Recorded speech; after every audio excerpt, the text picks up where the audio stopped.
Hemos estado en las últimas semanas hablando acerca de cómo vivir vidas cristianas poderosas, victoriosas, bendecidas. Y como hemos venido diciendo, esto no es una especie de suerte, de lotería, ¿no? Que a unos les toca y a otros pobrecitos que no hay manera. Sino que hay unos principios generales que hay que conocer, verdades que hay que conocer y aplicar a nuestro diario vivir. Y esto, ya te digo, no es cuestión de suerte, no es cuestión de decir, bueno, será que porque una persona lleva ya mucho tiempo en el Señor, parece como que ya la victoria es algo que forma parte de su estilo de vida. No tiene nada que ver con el tiempo. De hecho, hay creyentes que llevan muchos años en los caminos del Señor y puede ser que se dé el caso de que todavía no sean victoriosos o vencedores en todas las áreas de su vida.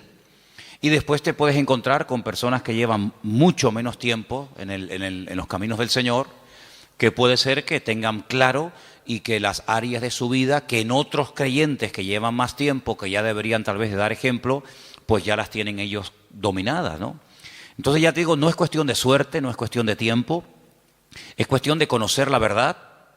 La verdad, tenemos el texto aquí arriba, os hará libres, pero no solamente conocer la verdad, sino aplicarla. Porque hay gente que sabe mucho, pero luego no practican lo que saben. Y hemos estado viendo en las últimas semanas que hay una lucha, que es la lucha entre la carne y el espíritu. Vimos un poquito más acerca de esto el domingo por la tarde. Y si alguien se ha preguntado, bueno, ¿y esta lucha hasta cuándo va a durar? ¿Hasta cuándo vamos a tener luchas con el carácter, con nosotros mismos, con los problemas y tentaciones de la vida? ¿Hasta cuándo? ¿Será que esto es al principio, primer año? Claro, todo está empezando, todo es nuevo. Ya en el segundo año, un poco menos, y ya a partir del tercero, cuarto, quinto año, ya estas luchas entre carne y espíritu desaparecen completamente. ¿Podríamos dar esa respuesta a una persona que se pregunta cuánto tiempo dura la guerra, la batalla entre la carne y el espíritu?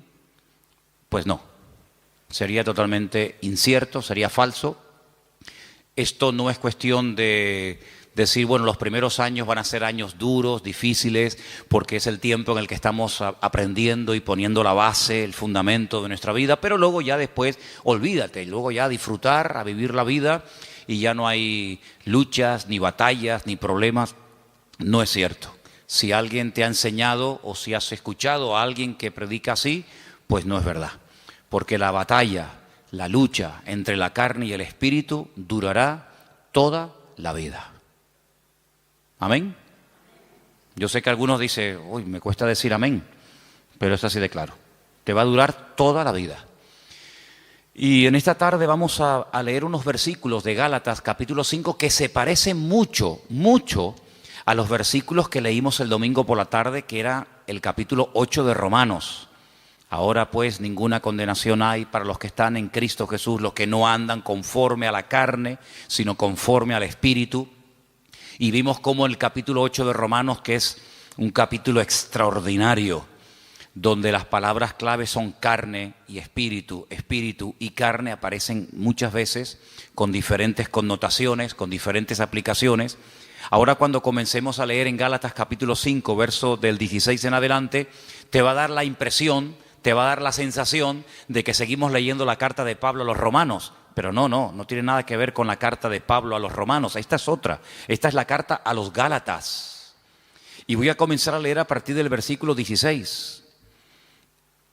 Digo pues, andad en el Espíritu. Ya esto ya lo había dicho también a los romanos. No satisfagáis los deseos de la carne, porque el deseo de la carne es contra el Espíritu, y el del Espíritu es contra la carne. Y estos se oponen entre sí, para que no hagáis lo que quisierais. Pero si sois guiados por el Espíritu, no estáis bajo la ley. Manifiestas son las obras de la carne. Y ahora usted, si quiere, las puede ir contando para que usted se dé cuenta cuántas manifestaciones diferentes hay de la carne. Lectura que, por cierto, se leyó también el domingo a la tarde, solamente la volvemos a repetir. Las obras de la carne son manifiestas y son adulterio, fornicación, inmundicia, lascivia, idolatría, hechicerías, enemistades, pleitos, celos, iras, contiendas, disensiones, herejías, envidias, homicidios, borracheras, orgías, y no ha terminado la lista, sino que simplemente la acorta y dice, y cosas semejantes a estas, y que hay más, acerca de las cuales os amonesto, como ya os lo he dicho antes, que los que practican tales cosas no heredarán el reino de Dios. Y ahora cambia completamente el tono. Ahora se va al tema del Espíritu y dice, mas el fruto del Espíritu es amor, gozo, paz, paciencia, benignidad, bondad, fe, mansedumbre, templanza. Contra tales cosas no hay ley. Los que son de Cristo han crucificado la carne con sus pasiones y deseos. Si vivimos por el Espíritu, andemos también por el Espíritu. No nos hagamos vanagloriosos e irritándonos unos a otros, envidiándonos unos a otros. Si Pablo nos presenta un panorama muy real. Pablo en ningún momento presenta las iglesias que él pastoreó y fundó en su época como iglesias, como comunidades perfectas, donde no había celos, envidias, no había en definitiva pecado. Claro, si así fuera, nosotros nos sentaría muy mal y nos sentiríamos como los peores cristianos del mundo si leyéramos que los Gálatas, los Corintios, los Filipenses, los Tesalonicenses eran hermanos donde nunca ocurría nada malo, nada negativo, no había envidias, ni peleas, ni celos, ni discrepancias entre los hermanos. Pues nosotros al leer eso, si fuera así, diríamos, Señor, pero qué malos somos. Somos unos pésimos cristianos, porque mira cómo vivían nuestros hermanos del siglo I, sin criticarse, sin tener envidia entre ellos, sin haber competiciones, celos, divisiones, ¿verdad? Sin embargo, el panorama es todo lo contrario. Es todo lo contrario.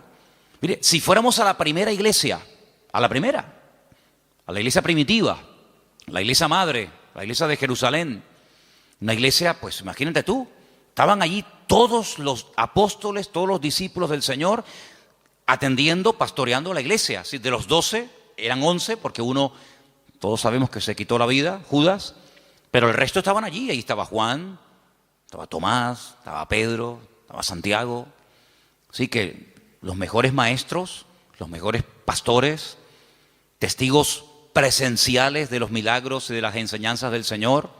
Algo increíble, una iglesia próspera. Dice la Biblia que no había necesitados entre ellos, no había necesitados. No había gente de clase alta, de clase baja, gente con un poder adquisitivo tremendo, gente que los pobrecitos no tenían ni para comer. Dice que entre ellos no había necesitados. ¿Y cómo solucionaban este problema? Porque en las iglesias hoy en día se ven muchas diferencias. Gente que está muy bien, gente que no está tan bien, gente que le sobra de todo, gente que le falta de todo. Pues ¿cómo es posible que en aquellos tiempos el Señor diga, y está escrito, y esto ha sido inspirado por el Espíritu, lo cual no es ninguna exageración ni mentira, que en la iglesia no había ningún necesitado? Bueno, pues muy fácil, muy fácil. Dice la Biblia que los que tenían mucho vendían, se desprendían de su patrimonio y lo repartían a los que no tenían. Sí, pero bueno, es que eso es lo que dice la Biblia, que los que tenían propiedades, no todos tenían propiedades, evidentemente, pero los que tenían propiedades, los que tenían un patrimonio muy grande, lo vendían y no se lo quedaban para ellos, sino que dice que lo repartían, lo ponían a los pies de los apóstoles y ellos sabían a qué familias y a qué hermanos y cómo y cuándo repartir, de tal manera que dice que no había.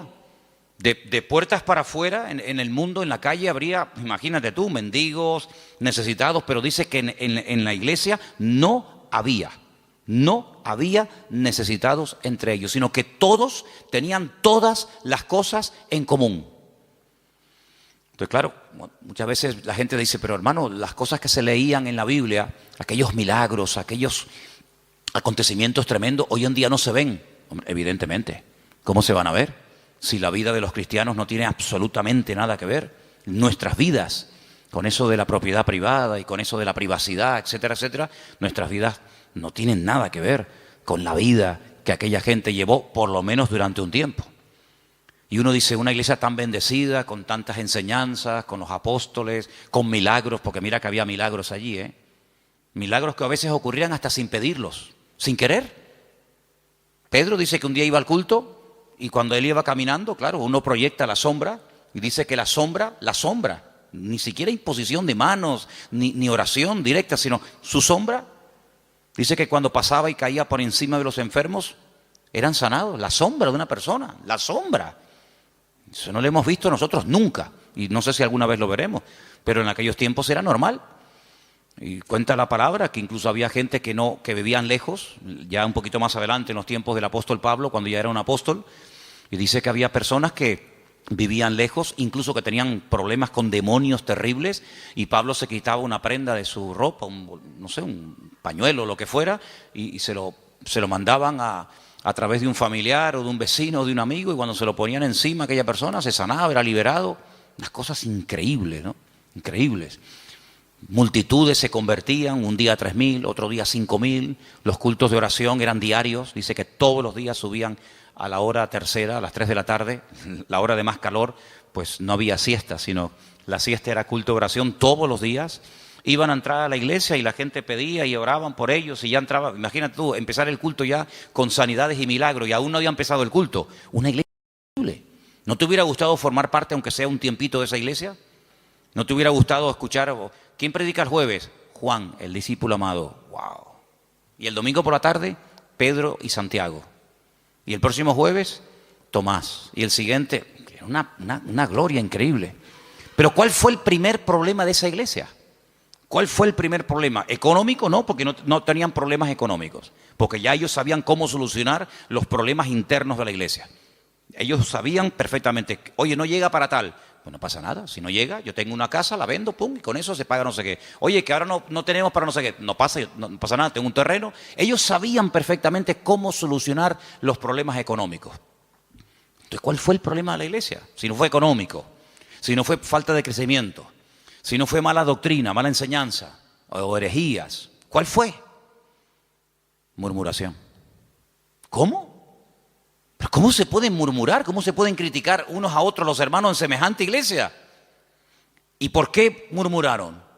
Porque cuando llegaba la hora de la comida, que por cierto, comían todos juntos porque era una especie de gran comunidad, pues no sé, dice que las viudas que eran de origen judío, parece, no sé si es algo que realmente era así, pues eran criticadas por otras viudas que dicen, mira, ella le has puesto 2 chuletas, a mí me has puesto una sola.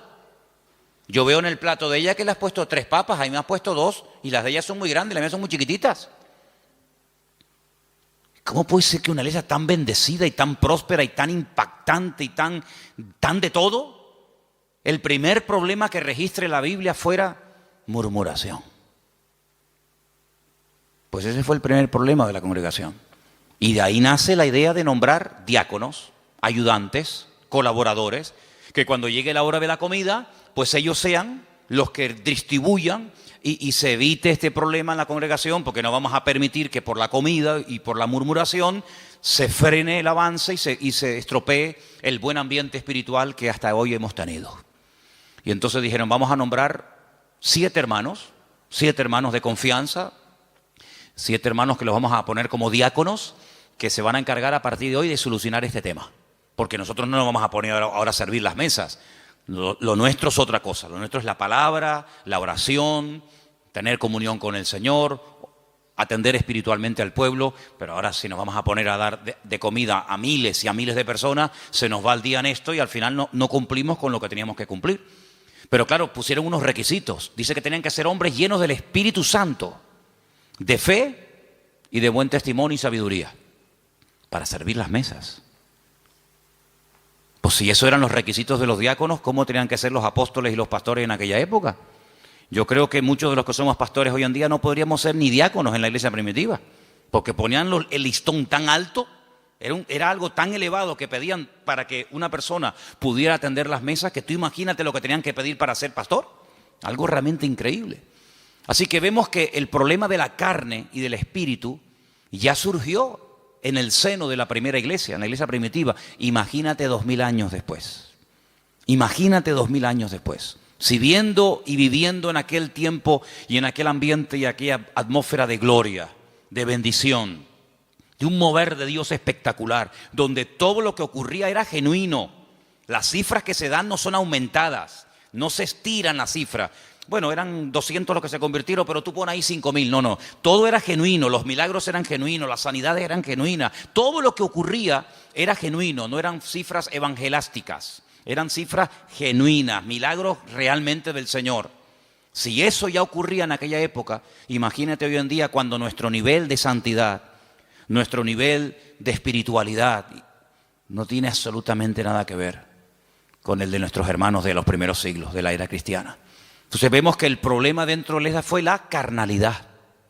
Ahora, oraba y le pedía al Señor, Señor, tiene que haber algún cuadro, tiene que haber algún pasaje en la Biblia para que este tema que estamos tratando últimamente de la carne y del espíritu, de vivir en victoria o vivir en derrota, nos resulte lo suficientemente gráfico como para captar lo que más o menos quiere decir la Biblia cuando habla de la lucha continua entre la carne y el espíritu. Y hay un pasaje extraordinario.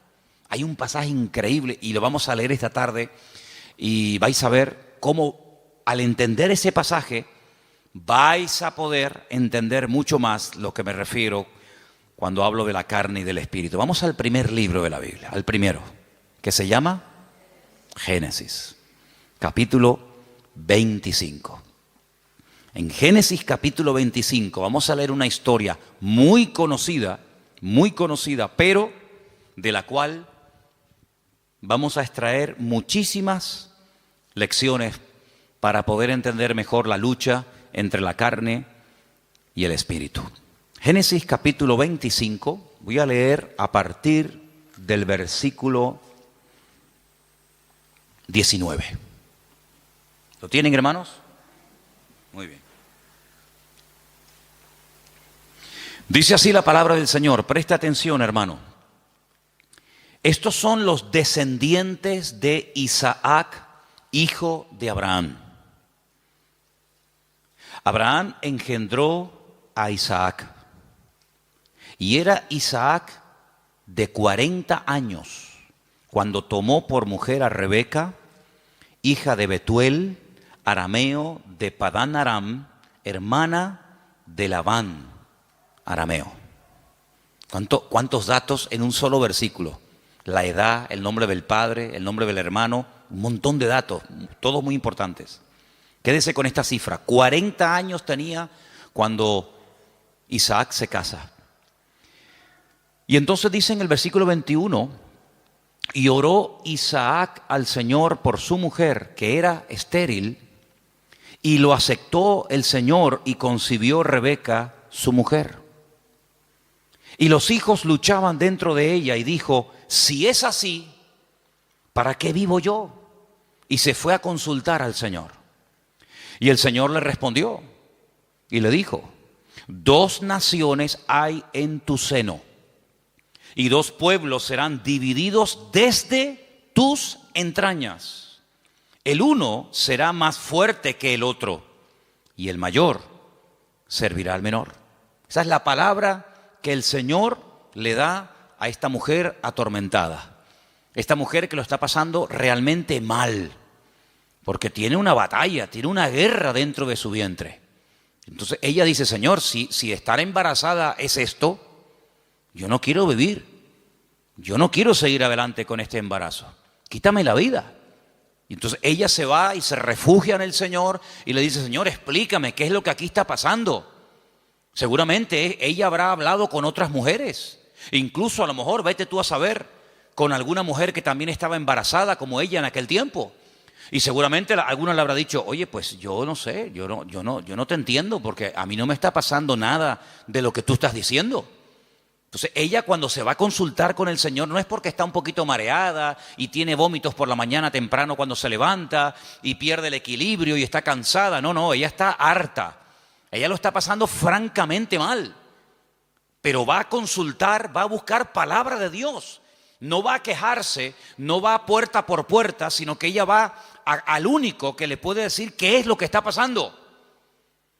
Ella va al Señor y desahoga su alma delante del Señor, y el Señor le habla y le da una palabra tremenda. Mira, no llevas uno, llevas dos. Y son dos pueblos.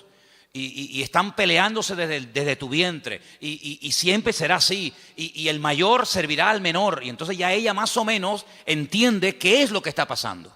Seguimos. Versículo 24. Cuando se cumplieron los días para dar a luz, he aquí había gemelos en su vientre. Ya se lo había dicho el Señor, que había dos, no uno. Luego, aquí vemos que la primera parte de la palabra, no llevas uno, sino llevas dos, se está cumpliendo. Cuando ella vio salir uno y vio salir al otro, ella seguramente habrá recordado lo que el Señor le había dicho. Dos, llevas dos, no uno, dos. Luego, si la primera parte de la palabra se ha cumplido, prepárate porque la segunda también se va a cumplir. ¿Cuál es? Que se van a llevar como el perro y el gato. Que el mayor va a terminar sirviendo al menor.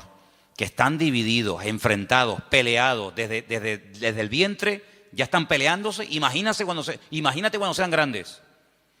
Entonces dice en el versículo 25 que salió el primero. Dice rubio, ahora hablaremos acerca de eso. Y era todo velludo, como una pelliza. Y llamaron su nombre Esaú. Fíjate que en el versículo 25 dice, y salió el primero. Ahora tendría que decir el siguiente versículo, y salió el segundo, ¿sí o no? Pues no dice eso. Cuando sale Esaú dice, salió el primero, pero cuando sale el otro hermano, dice el versículo 26, después, no dice el segundo, dice después. Salió su hermano, trabada su mano al calcañar de Esaú, y fue llamado su nombre Jacob. Y era Isaac de edad de 60 años cuando ella los dio a luz. Yo les dije que en el versículo 20 dice cuántos años tenía cuando se casó. 40. Y al final del versículo 26 dice cuántos años tenía cuando fueron padres. 60. Es decir, que durante 20 años intentaron ser padres y no pasaba nada. Dice la Biblia que ella era estéril. Pero Isaac sabía perfectamente que para Dios no hay nada imposible. Porque Isaac es el resultado de una oración de fe y de una intervención sobrenatural de Dios sobre su madre. Porque ustedes saben que los padres de Isaac fueron Abraham y Sara. Y la Biblia dice que eran gente muy mayor. Ella era de 90 y él de 100 años, tú imagínate. Y para colmo, ella también dice la Biblia que era estéril. Luego, humanamente hablando, entre la edad y el tema de la esterilidad, imposible. Pero él vive. Él sabe que su madre fue sanada cuando su padre oró por ella. Luego, ahora otra vez se repite por segunda vez en una mujer, en una matriarca, el mismo problema que Sara, es estéril. Y se volverá a repetir en la siguiente generación, en Raquel, sabemos, ¿no? Era Sara, era Rebeca y era Raquel. 3 generaciones seguidas de mujeres estériles, pero mujeres sanadas por el poder de Dios. Una generación le daba ejemplo a la otra y la otra a la otra y así sucesivamente. Se pasaban la fe de unos a otros. Por eso dice que era la fe de Abraham, la fe de Isaac, la fe de Jacob, el Dios de uno, el Dios de otro, el Dios de otro, ¿verdad?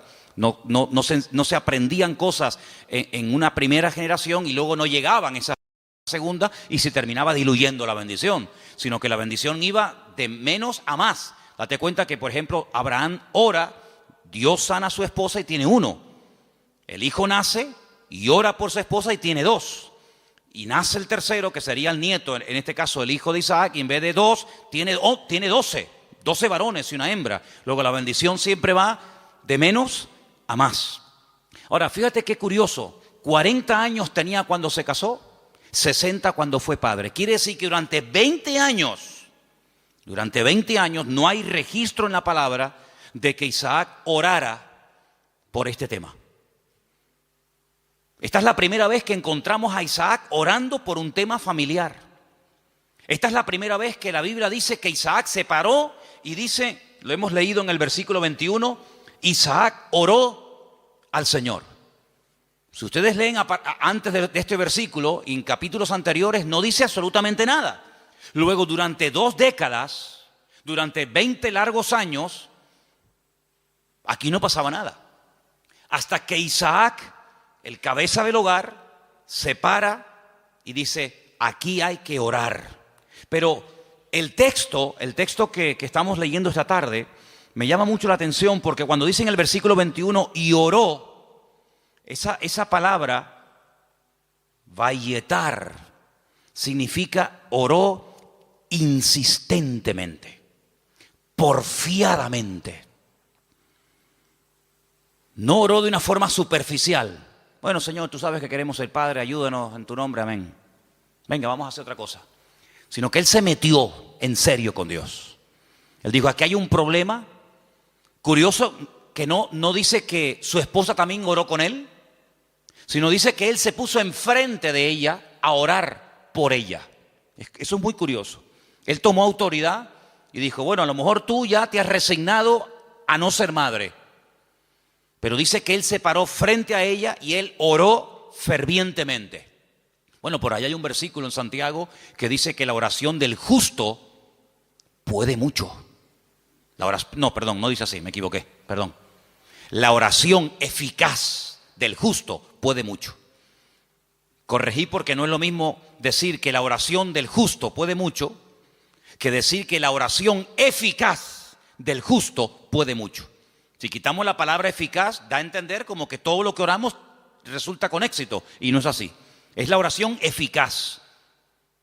Algún día hablaremos de cómo se arma, cómo se construye, cómo se hace una oración eficaz. Porque hay gente que dice, es que yo oro y yo no veo resultados. Y yo pido, pero llevo 20 años y yo no veo. Entonces la Biblia dice, es la oración eficaz. Porque hay oraciones que no son eficaces. Son oraciones, pero no son eficaces.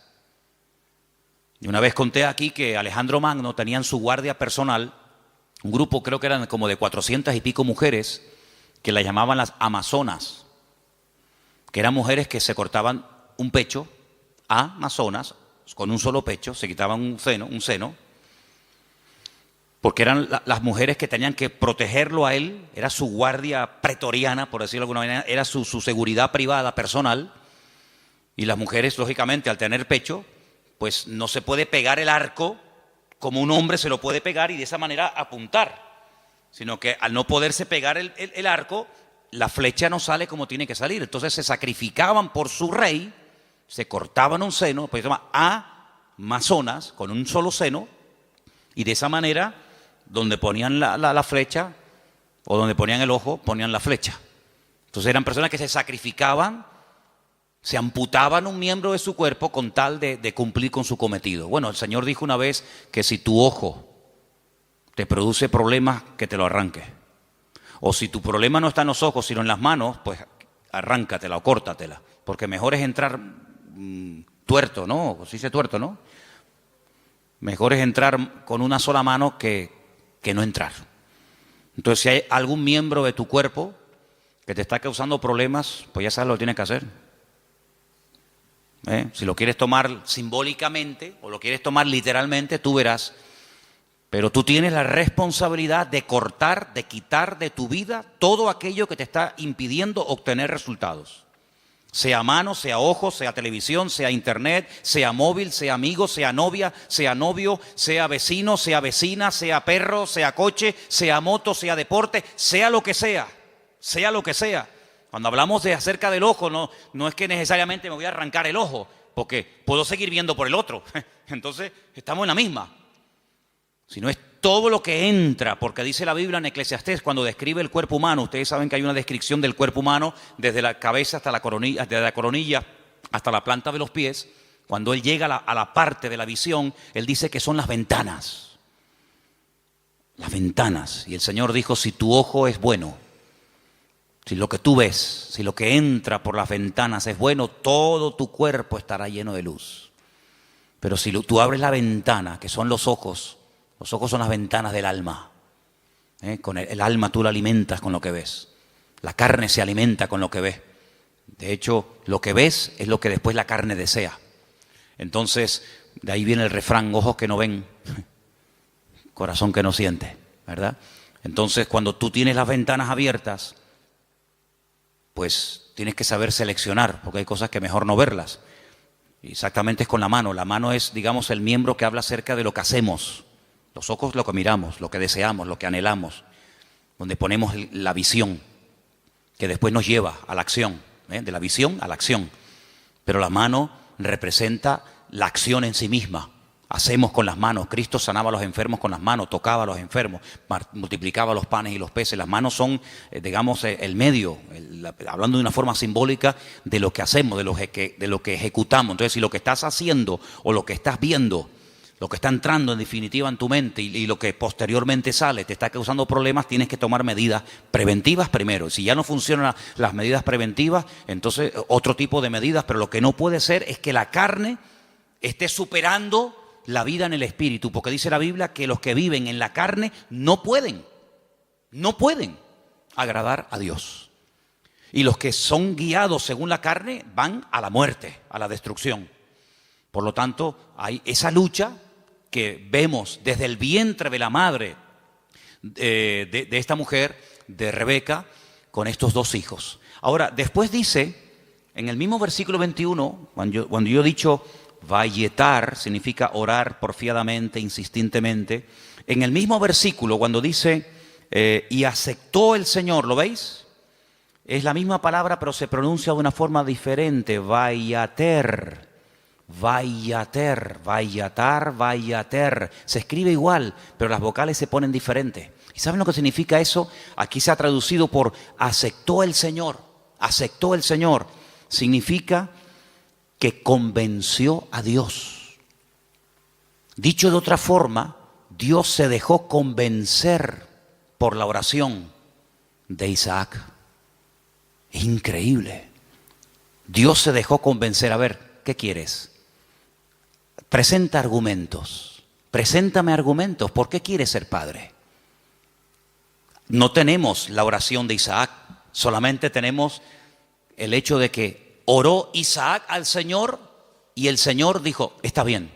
Pero la oración que hizo Isaac al Señor, qué pena, no la tenemos. ¿Te hubiera gustado que estuviera ahí? Algún día cuando lleguemos a la gloria decir, oye Isaac, ¿puedo hablar contigo un segundito? ¿Me podrías decir más o menos lo que le pediste a Dios cuando querías ser padre? Sí, mira, le dije esto y esto y esto. Tienen que aprender hebreo, si no, no pueden hablar con él. No, son bromas. Pero tuvo que orar de una forma que dice que convenció a Dios. Dios dijo, me has convencido. Ya está, problema solucionado. Fíjate, si en vez de haber esperado de los 40 años que se casó, a los 60, yo pregunto, si hubiera orado a los 2 años de casarse, de esa manera como oró, ¿no hubiera el Señor respondido? Por supuesto. Si hubiera orado cuando tenía cuando tenía 45, 50 años, los gemelos podían haber nacido antes. Pero no hay registro en la Biblia de que Isaac orara a esa edad, con esa intensidad y con ese fervor. Pero sí hay registro en la Biblia, a los 60 años, cuando él ora, el Señor se deja convencer. Los argumentos que presentó Isaac, pienso yo que un argumento podía haber sido este. Señor, tú le dijiste a mi padre que en ti serían benditas todas las naciones de la tierra y que tú le darías un heredero. Y que yo sería el hijo de la promesa. Pero Señor, cuando yo me muera, mi padre vio en mí el cumplimiento de la palabra. Yo soy el hijo de la promesa. Por eso me pusieron Isaac, que significa ríanse, gócense, alégrense. Estaba todo cerrado, estaba todo opuesto. La esterilidad de la madre, la vejez del padre, imposible. Pero ríanse, Isaac. Yo soy el hijo de la promesa, pero ¿y cuando yo me muera? Se acabó la risa, se acabó la alegría. Cuando yo y mi mujer nos muramos, ya no hay continuidad. La bendición nació y murió con nosotros. ¿Cómo puede ser esto? Señor, dame hijos para que siga la bendición. Y ahí presenta argumentos. Y ahí, en el buen sentido de la palabra, Isaac dialoga, discute, pelea con Dios en oración y dice, Vayater, Dios se dejó convencer. Estoy de acuerdo, Isaac, perfecto. Tu mujer a partir de ahora quedará embarazada. Qué tremendo, ¿eh? Qué tremendo. Si nos tomáramos más en serio, no solo la oración, sino cómo oramos, qué diferente sería nuestra vida. ¿Sí o no? A veces no tenemos suficiente fe. Yo sé que la fe la tenemos que poner en el Señor. Eso lo tengo más claro que el agua. Pero el Señor nos ha dado un medio poderosísimo, que es la oración. Si lo usáramos más, si oráramos más fervientemente, y esto no tiene nada que ver con el carácter de uno, porque Santiago cuando dice que la oración eficaz del justo puede mucho, pone un ejemplo. Uno dice, bueno, oración eficaz de un justo, a ver, ¿quién podría ser? ¿Quién? No hace falta que te rompas la cabeza. Santiago dice, Elías era un hombre, dice, sujeto a pasiones semejantes a las nuestras. Cuando se enfadaba Elías, hermano, sal corriendo, Sal corriendo, que cuando éste se enfada, ora a Dios, te cae una llama de fuego encima y te fulmina, Estaban un día en lo alto de una montaña y el rey dice, llámenme al profeta. Y llega un capitán con sus soldados y le dice, varón de Dios. Así como no le gustó mucho el tonito, ¿no? No le gustó mucho la forma tal vez como se lo dijo. Y Elías se le queda mirando y le dice, varón de Dios, ¿no? Así como con rintintín. Si yo soy varón de Dios, que quede bien claro y que caiga fuego del cielo y lo hace. Los calcinó a los 50. Hicieron un asado ese día ahí en medio del campo. Al día siguiente el rey dice, bueno, esto habrá sido, no sé, una casualidad. Venga, vayan a buscarme a ese hombre. Varón de Dios, venga, date prisa. Sí, si yo soy varón de Dios, que quede bien claro. Ya van 100. Un olor a carne en la atmósfera había terrible, ¿no? Tercer grupo, vayan a buscarme a ese hombre. Cuando llega el tercero se tira a tierra y dice, gran varón de Dios, ten misericordia de mí, por favor, no me quemes. Te pido, te suplico. Así me gusta. Ahí se baja Elías. Así era Elías, amigo. Así era Elías. Alguien dijo en cierta ocasión que si el Señor no se lleva en un carro de fuego a Elías, le prende fuego a todo el país. Porque para él todos estaban mal. Claro, para él todos estaban mal. En un día, mató a 100 soldados. Días más tarde, a 450 profetas de Baal les cortó el cuello en el monte Carmelo. ¿Pero este quién es? Y después hablan los americanos de Rambo. Esto es increíble, es tremendo este hombre. El Señor se lo tuvo que llevar con él. Pero mira, era un hombre que se desanimaba, ¿sí o no? Señor, quítame la vida, estoy harto, me siento solo. Este no es mi sitio, no sé qué, orando tonterías.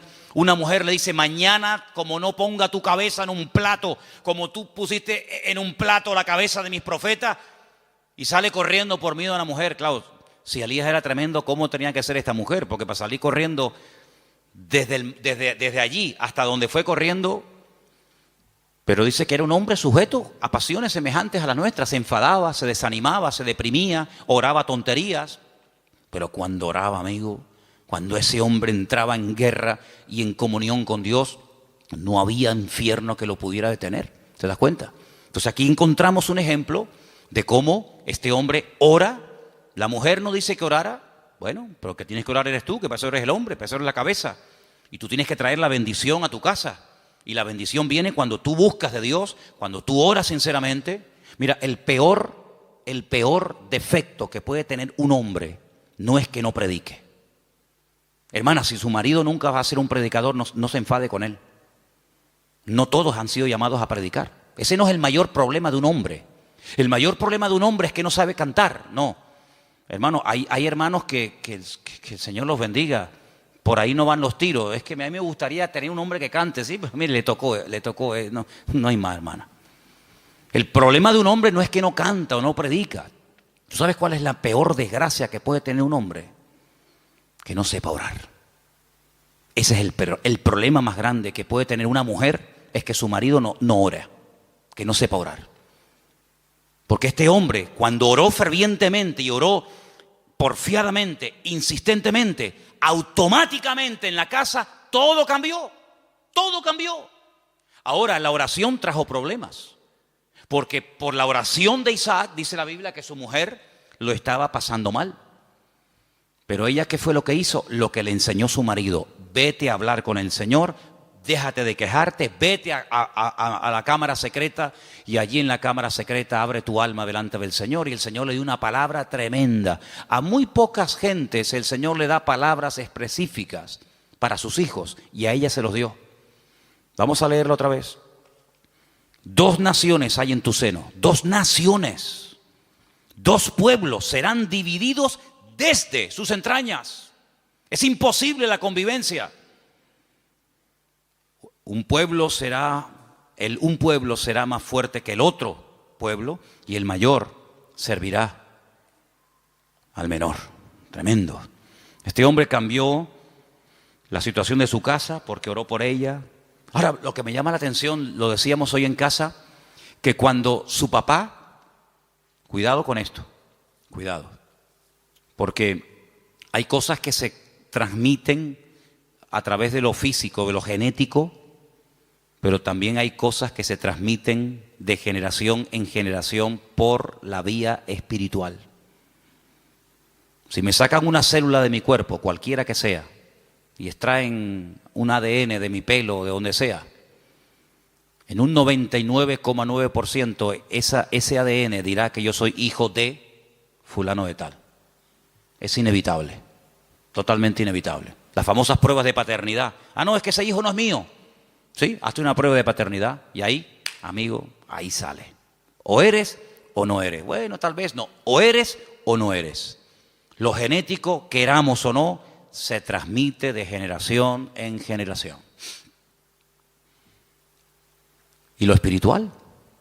Porque dice la Biblia que somos espíritu, alma y cuerpo. Luego transmitimos la genética, y como lo natural es un reflejo de lo espiritual, lo he dicho ya 1.000.000 de veces, pues si transmitimos lo genético, si transmitimos lo físico, lo espiritual, no te quepa la menor duda. Por ahí podríamos un día hablar largo y tendido sobre este tema. Dice la palabra de Dios que tal la madre, tal la hija. ¿Sí o no? Eso dice la Biblia. Tal la madre, tal la hija. No dice tal el padre, tal el hijo. Eso no lo dice.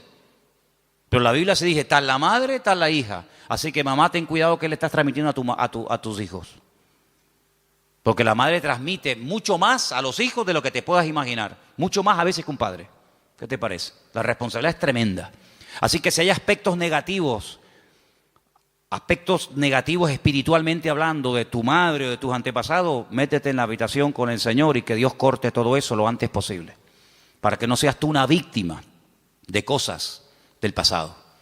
Aunque un día hablaremos más detenidamente sobre todo esto. Pero lo que quiero decir con todo esto es que él no tomó una sierva. Él podía haber dicho, bueno, ¿qué hizo mi padre cuando oró y no venía yo, no nacía yo? ¿Qué hizo mi padre? Tomó una sierva. Era la costumbre de la época. La costumbre, no lo bíblico, no lo correcto. Por dejarse llevar por la costumbre, resulta que hasta el día de hoy estamos pagando las consecuencias de aquello. Porque no fue una palabra dada por el Señor como ahora el Señor le está diciendo a Rebeca lo que le está pasando, sino que fue una costumbre. Cuando la señora de la casa no podía tener hijos, o bien porque fuera estéril, o bien porque fuera demasiado mayor, la costumbre era una criada, la criada de la señora, la criada de confianza de la casa, pues podían tener relaciones sexuales, el amo con ella, y ese hijo que naciera se consideraba hijo legítimo del matrimonio. De hecho, había prácticas que a la hora de parir se ponía una debajo y otra arriba, y las dos hacían como que estaban pariendo, y no, era toda una historia, ¿no? Isaac podía haber dicho, bueno, pues yo voy a hacer lo mismo. Él no hizo eso. Porque él aprendió que imitar lo que otros hacen para obtener resultados no es lo correcto. No hay que imitar lo que hacen otros y mucho menos tomar costumbres y aplicarlas como si fueran principios bíblicos. Tú no tienes que imitar a nadie. Es que mi padre lo hizo, pero eso no significa que tú lo vas a hacer. Mira, hay un momento en la vida de Isaac en el que él tiene la tentación de hacer lo mismo que hizo su padre. No con la criada, ya eso lo dejamos bien claro, porque Isaac prefirió esperar en Dios 20 años que precipitarse y adelantarse, como hizo su padre con Agar, y fue un desastre. Que al final saben que tuvo que expulsarla, al hijo, etcétera, etcétera. Pero hay un momento en el que él quiere bajar a Egipto, porque su papá bajó a Egipto. Y entonces el Señor lo para y le dice, no, tú no bajas a Egipto. Entonces no tengas la tendencia de imitar, de copiar, de hacer lo que otros hacen, porque en ese caso le resultó favorable o tuvo algún éxito o tuvo alguna bendición. Dios no es un Dios de métodos, es un Dios de principios. ¿Cuántos dicen amén? Usted no tiene que imitar, no es que, es como por ejemplo, usted sabe que cuando hay una persona enferma, siempre hay alguien que se te acerca a decirte lo que tienes que tomar. Cuando hace poco tenía la garganta mal, me afectó un poco la garganta, si yo me hubiera tomado todo lo que me dijeron, me hubieran envenenado. Me hubieran envenenado. No, tienes que tomarte tomillo con un poco de orégano y con una cuchara y una yema de huevo. Al rato venía otro. No, lo que tú tienes que hacer es tomarte gárgaras de limón con miel por la mañana. Venía otra. No, lo tienes que hacer de una infusión de jengibre. Si yo llego a mezclar todo eso, estaría muerto. Porque todos tenemos siempre la tendencia de decir a los demás lo que tienen que hacer. Y aquí vemos algo muy importante. Isaac dijo, mi padre hizo mal. Pero yo no voy a imitar a mi padre. Yo voy a orar al Señor, y aunque seguramente Isaac tenía muchas criadas y muchas siervas, yo no voy a hacer eso. Y eso se lo transmitió a su mujer, de tal manera que ella, cuando está mal, lo que hace es lo que su marido le ha enseñado. Vete a orar y el Señor te dirá lo que tienes que hacer. ¿Cuántos dicen amén? Tremendo, este pasaje me gusta muchísimo. Así que no toma el ejemplo de su padre, pero ahora vamos al versículo donde dice que los hijos luchaban dentro de ella. Dentro de ella. Hay otra versión que dice se agitaban. Hay una palabra un poquito extraña en hebreo que es vayitrosasú, algo así, que viene de la raíz ratz, que significa correr, destrozar, aplastar. Se estaban matando los hermanos en el vientre de la madre. No es que decía, échate un poquito para allá, como por las noches, ¿no? Cuando estamos durmiendo, sobre todo cuando hay calor, ¿no? Los matrimonios, cuando hay calor, que dice, échate para allá. Cuando hace frío, dice, échate para acá. No es que quedamos, para allá o para acá, depende de la estación. Échate para allá, échate para acá. No es que estaban ahí incómodos, ¿no? ¿Verdad? Sino que se estaban matando. Querían salir los dos antes de tiempo. Se estaban aplastando, se estaban dando una cuerada entre ellos tremenda. Ahora tú imagínate tener dos, si ya uno es complicado, imagínate tener dos que se están matando y peleando el uno al otro. Bueno, el otro día me contaron algo, yo no sé si era verdad o no, pero dice que una madre embarazada denunció a su hijo antes de nacer, porque le estaba dando un mal embarazo. Lo denunció. Y dice que un juez aceptó la denuncia y que cuando salga niño, no sé, lo llevarán a comisaría o le pondrán las esposas, yo no sé. Denunció al hijo porque le estaba causando problemas al embarazo. Oye, hay que estar de verdad. Después dicen que nosotros estamos locos, pero el mundo está, bendito sea Dios. Denunció al bebé que aún no ha nacido. Imagínate tú, su propia madre. Pórtate bien, que te portes bien, que no te muevas. Imagínate dos peleándose ahí, matándose y pellizcándose y pegándose puñetazos. Es que hay dos dentro. Y uno es completamente diferente al otro. Y ahí es el cuadro que yo estoy utilizando esta tarde para reflejarles la realidad de la batalla que hay entre la carne y el espíritu.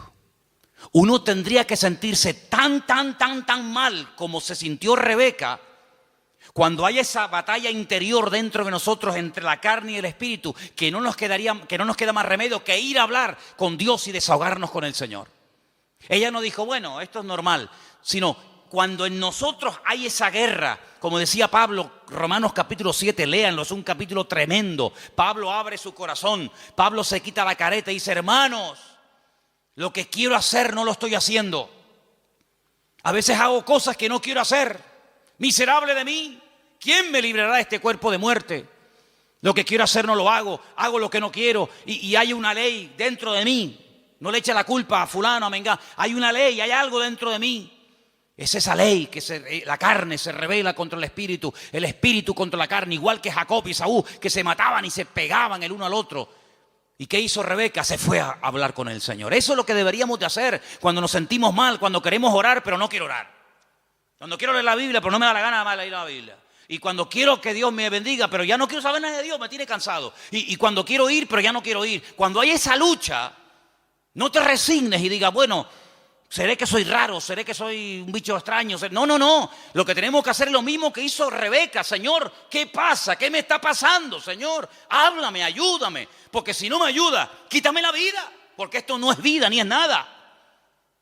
No lo dijo, pero casi probablemente estuvo tentada a decir, es que yo estaba mejor antes que ahora.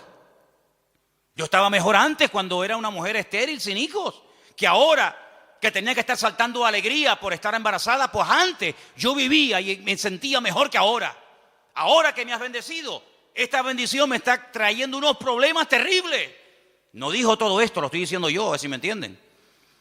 Pero ¿cuántas veces puede pasar por nuestra mente? ¿Cuántas veces nos pueden cruzar los cables por nuestra mente y decir, ¿y ahora qué? Ahora, y lee la Biblia y vas a la iglesia y no sé qué, y te das cuenta. El diablo es tremendamente cruel con nosotros.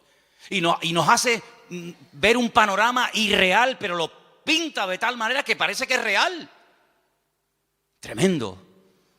Ya se lo dijo al Señor, solamente te quiero pedir una cosa, que te postres y me adores. Y si lo haces, mira qué fácil, te postras, me adoras y ya está. Te doy todos los reinos de la tierra. Y el diablo lo que quiere, detrás de toda tentación, detrás de todo ataque, siempre está lo mismo. Claudica, tira la toalla, ríndete. ¿Y qué es rendirse? Es darle la razón al diablo. Pero dice la Biblia, sométete a Dios, resiste al diablo y huirá de vosotros. ¿Cuántos dicen amén? No dice, no, yo me someto a Dios y el diablo huye. Es que no dice eso. Es que no dice eso. Como tú te estés montando una vida cristiana diferente a los principios que dice la palabra, te vas a llevar cada palo, te vas a llevar cada desilusión, porque ves que haces cosas y no funcionan. Y no hay nada peor que hacer algo y ver que no funciona y te enfadas con Dios. Someteos a Dios, someterse a Dios. ¿Qué es someterse a Dios? Habrá que explicar a estas alturas lo que es someterse a Dios. Hermano, rendirse a Dios sin condiciones. Es que yo siento, es que yo creo, es que a mí me parece, es que yo haría. Someterse, rendirse. Tú has perdido la guerra, el que manda soy yo. No me digas a mí dónde tienes que vivir, cómo tengo que vestirte, cómo tengo que tratar, porque tú te has rendido. El que he ganado soy yo, y el que gana la guerra le dice al vencido cómo tienen que hacerse las cosas. No me vengas a poner condiciones. Someterse a Dios, rendirse a Dios. Ya no vivo yo. Muy bien, perfecto. Ahora que te has sometido, ahora que te has rendido, ahora puedes resistir. ¿A quién? Al diablo. Y huirá, tiempo futuro, huirá. Pero no me dices cuándo, no. Te digo el presente, sométete, resiste. Tiempo presente y en futuro la victoria, huirá. Es decir, si tú te has sometido a Dios, tú sabrás, yo no sé. Si tú te estás sometiendo a Dios diariamente, porque no es que me sometí el domingo pasado y durante toda la semana hago lo que me da la gana. No, me someto el lunes, me someto el martes, me someto el miércoles, me someto cada día, cada instante de mi vida. Si yo me estoy sometiendo, yo tengo que resistir el lunes, el martes, el miércoles. Y si no se ha solucionado el problema, si no ha huido el enemigo, si no se ve un rayo de luz en el horizonte, ¿qué hago? Pues quiere decir que tienes que seguir sometiéndote a Dios y resistiendo, sometiéndote y resistiendo. ¿Hasta cuándo? Hasta que huya. Ese es el objetivo, hacer huir al enemigo, ¿sí o no? Cuando tú te montas en un avión, imagínate que te vas de aquí a Madrid y por el camino dice, señorita, una preguntita por favor. ¿Estas turbulencias es normal? Sí, sí, es normal. ¿No me podría dejar usted a mí por el camino, por favor? ¿Cómo? ¿Cuánto tarda esto? 2 horas y media. ¿2 horas y media? No, yo no. No, dígale al chofer que en la próxima parada me bajo. Menos mal que no hay timbre en los aviones. Si hubiera timbre, ¿cuántas veces le darían la paliza al pobre piloto? Para, aquí me quedo. No, tú tienes que llegar hasta el final, porque tú saliste de un sitio para llegar a otro. Y en la vida cristiana no hay paradas intermedias. Saliste y no volváis atrás, dice la Biblia. El Señor le dijo al pueblo de Israel, no hagan otra vez nunca este camino de vuelta. Yo los he sacado de allí para llevarlos a la tierra de prometida, la tierra que fluye leche y miel. No se les ocurra nunca más, ni a ustedes, ni a vuestros descendientes, hacer el camino de vuelta a Egipto, porque no hay marcha atrás. Y en la vida cristiana dice que el que pone la mano en el arado no puede mirar atrás, porque si pongo la mirada atrás, el surco no sale derecho, sale todo torcido, y eso es un desastre, es un desastre. Por lo tanto, vemos en este pasaje que se oró, se obtuvo resultados, pero lo que queremos hablar con todo esto es de la diferencia de Esaú y de Jacob, para después darnos cuenta de lo que es la carne y de lo que es el espíritu. Serían divididos, separados, enfrentados desde el vientre de su madre. Es decir, convivencia cero, imposible. Cuando hace años, ¿se acuerdan los que estaban? Algunos todavía no saben esto, pero cuando estábamos en el puerto de la Cruz y en una de las casas que hay allí, ¿se acuerdan ustedes que vinieron aquellos santeros? Eran cubanos, total, ¿qué más da? Pero eran cubanos. Hubieran sido japoneses, pues digo, santeros japoneses, aunque nunca me imagino un santero japonés, pero bueno. Vinieron aquellos santeros japoneses y lo primero que me dijeron el primer día, dice, venimos a por ti, por tu casa, por tu iglesia, por tu ministerio, vamos a destruirte. Ya. Yo miré así para que no hubiera ningún hermano y me escuchara. Porque algunos cuando a lo mejor vieron a Cristo volcar las mesas y se sacó el cinturón, dijeron, ¡ah! El Señor se enfadó. Sí, se enfadó, porque hay momentos para enfadarse. Entonces el Señor volcó las mesas y lo volcó correctamente, no se equivocó. ¿Ustedes creen que se equivocó el Señor? Lo hizo todo perfecto. Pues yo le dije a aquello, digo, ay amigo, ustedes no saben dónde han caído. Y una serie de cosas más. Entramos en guerra, claro, entramos en guerra. Mataron palomas. Me iba por las mañanas allí, tenían todo el patio lleno de huevos, de plumas, de sangre, un pavo degollado, velas negras, cocos, no sé qué. Y yo digo, tú sigue haciendo lo que quieras. Sí, haz lo que quieras. Como si quieres matar una piara de cochinos aquí en el patio, me da exactamente igual. Y el Señor me dio una palabra orando una noche en el muro allí en Jerusalén. Y me dijo, de aquí a poco se irán y no los verás nunca más. Mirarás y el malo ya no estará y nunca más lo verás. ¿Qué te parece? Entramos en guerra, se fueron, no como vinieron. Cuando alguien viene a hacerte daño no se va igual que como vino. No. En el mundo espiritual no, en el mundo puede ser, pero en el mundo espiritual cuando alguien viene a hacerte daño no se va igual que cuando vino. Se va peor, se va dividido. Dice, por un camino viene y por 7 se marchan. Sí, la reacción a nuestro favor siempre es en contra del enemigo, evidentemente. Y llegó un día en el que yo dije, ya está, se acabó. Uno de ellos me llamó. Me llamó aparte y me dice, ¿puedo hablar con usted? Ya cuando a mí me hablan de usted, yo digo, qué curioso. Ya me habló de usted. Y me dice, ¿por qué no llegamos a una convivencia? Así me dijo, esa fue su palabra.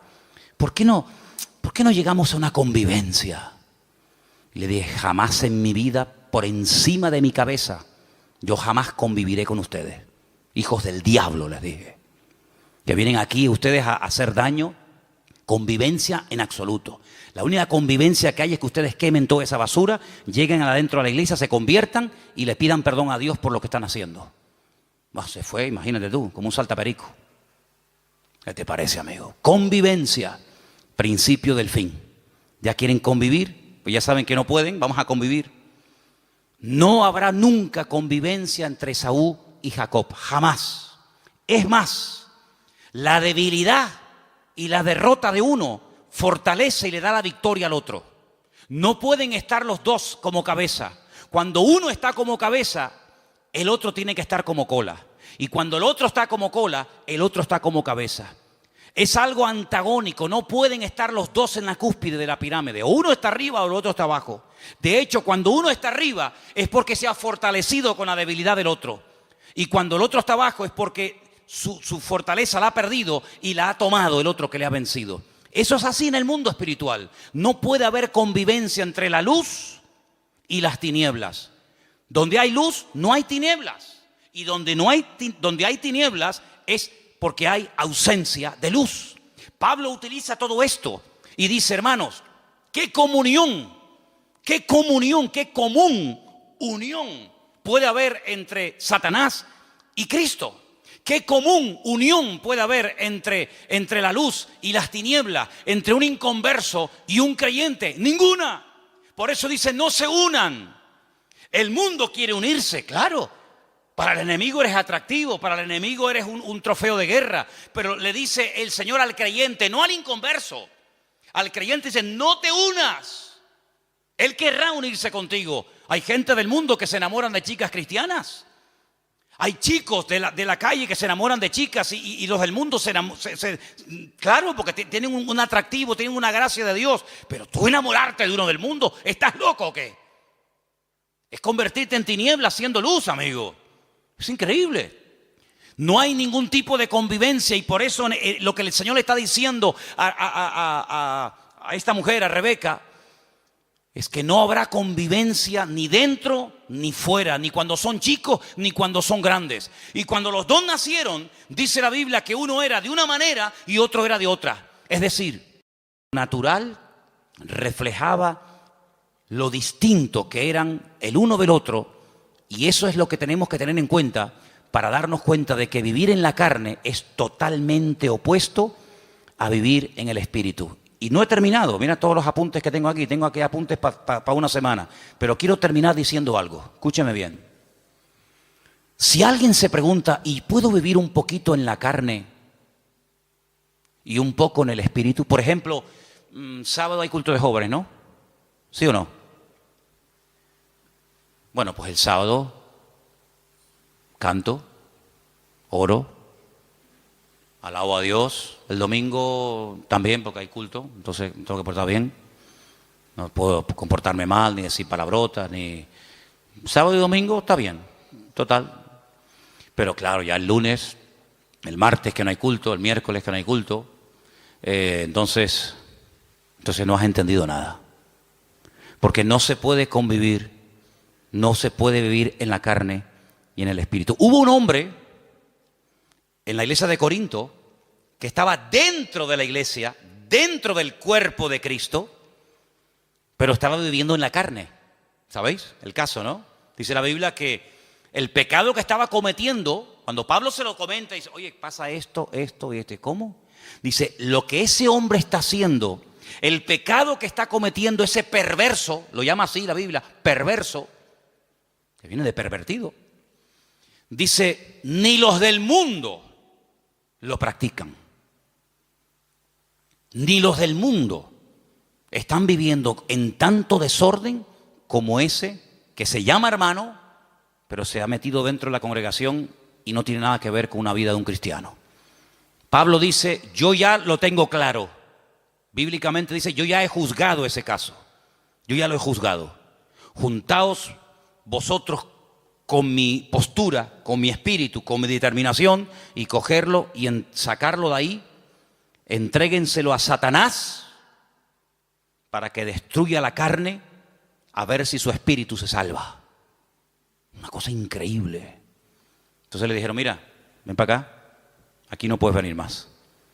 Te estaba acostando con la mujer de su marido, de su padre, que a lo mejor no era su madre, pero podía ser la madrastra. Estaba teniendo relaciones sexuales con la mujer de su padre. Y Pablo dice, pues pero eso ni en el mundo se hace eso. Ni en el mundo se comentan esos pecados. Cójalo, dice que lo echaron fuera para que Satanás lo zarandeara, lo sacudiera. Cuando tú sales de la iglesia, el diablo te dice, ven. El 4 de junio tú estabas aquí en la plataforma llorando, diciendo, Señor, usa mi vida, voy a servirte, cuenta conmigo, diablo, te reprendo, te ato. Y el diablo escuchando. El diablo dice, hoy está eufórico, hoy está animado, le tocó el mensaje, está potente. Espérate la semana que viene. Cuando estás, no voy más a la iglesia, estoy desanimado. No sé qué. El diablo dice, ven para acá. ¿Qué me dijiste tú el otro día por la tarde? Te reprendo, diablo, fuera, diablo. Ven, te mete una sacudida en un minuto que tus 6 meses de cristiano te los tira por tierra, amigo. Te mete una tunda que en algunos casos algunos ni se levantan. Fíjate lo que te digo, ¿eh? Cuando ustedes oren, ustedes se están comprometiendo. El mundo espiritual oye, los demonios oyen, los ángeles oyen, Satanás oye, Dios oye. Y el mundo espiritual tiene una característica que a veces los seres humanos hemos perdido, y es que son pacientes. Son pacientes, saben esperar, son sigilosos como la serpiente, que están horas y horas y horas en un charco de agua colgados en un palo. Horas ahí sin moverse, no pestañean nada, esperando que pase una presa. Uno dice, vámonos ya, aquí no viene nadie, está uno pescando, llevamos 10 minutos, pues espérate un momento, si acabamos de llegar, vámonos ya. La serpiente está ahí esperando, 1 hora, 2 horas, hasta que ¡ra! Son así, amigos. Entonces el diablo en el mundo espiritual hay esa característica de saber esperar. ¿No dice la Biblia que está como un león rugiente? ¿Buscando a quién? ¿A quién devorar? A veces no lo tiene fácil, hay que ser sincero. A veces no encuentra uno una presa fácil. Pero cuando el lobo, cuando el león, cuando el animal que va a cazar, que vive de la carne, de lo que mata, va a cazar, no ataca al primero que ve. Jamás hace eso. Se sube en un lugar alto y observa la manada. Hay 3000 ñus, 200 cebras, 400 antílopes. ¿Y a dónde ataco? ¿A dónde voy? Espera. Y empiezan a observar. Uy, aquel camina raro. Empiezan a mirar. Va cojo, es mayor. Se cansa, va al último. Hacen una estrategia de tal manera que a ese, que no puede ir al ritmo de los otros, lo aísla, la manada se va, lo deja solo, y cuando está solo, encima, débil, enfermo, se le tiran encima y se acabó. El diablo es un ladrón que viene a hurtar, a matar y a destruir. Lo que le da fuerza al diablo en un país son los carnales. Lo que le da fuerza a los demonios en una nación, en un continente, son la gente carnal. Y por eso lo que tenemos que hacer es sacudirnos de la carnalidad. Porque la próxima semana, tal vez el domingo, la segunda parte del mensaje, veremos a dónde se llegó en la relación entre hermanos. Ya era insostenible aquello.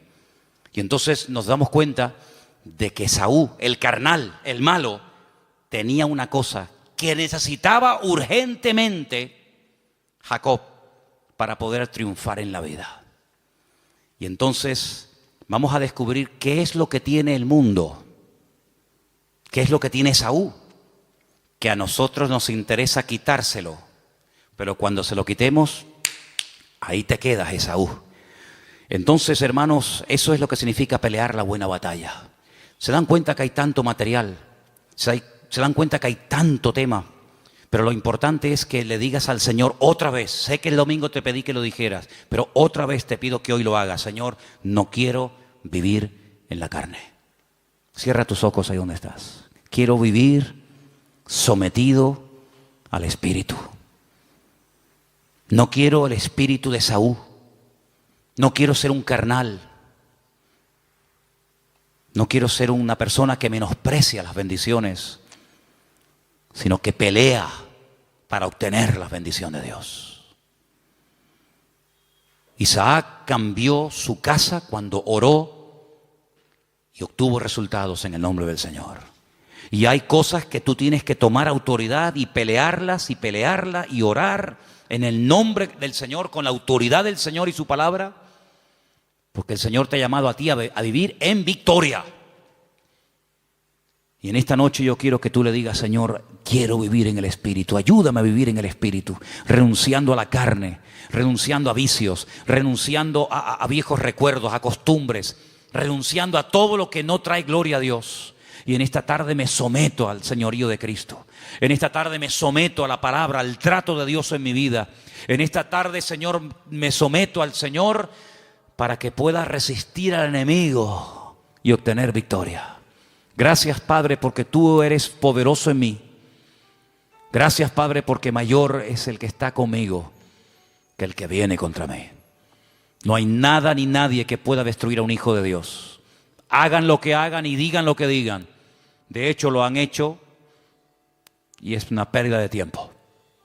Es al contrario, cada vez la bendición viene al que está siendo atacado, al que está siendo perseguido, porque la unción trae persecución.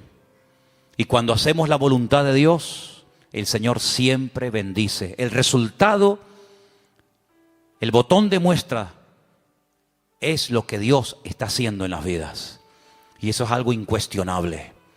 Bendito sea el nombre del Señor. Recibe toda la gloria y enséñanos estos principios para que no vivamos ni un minuto más en la carne, sino en tu Santo Espíritu y en tu palabra. En el nombre de Jesús.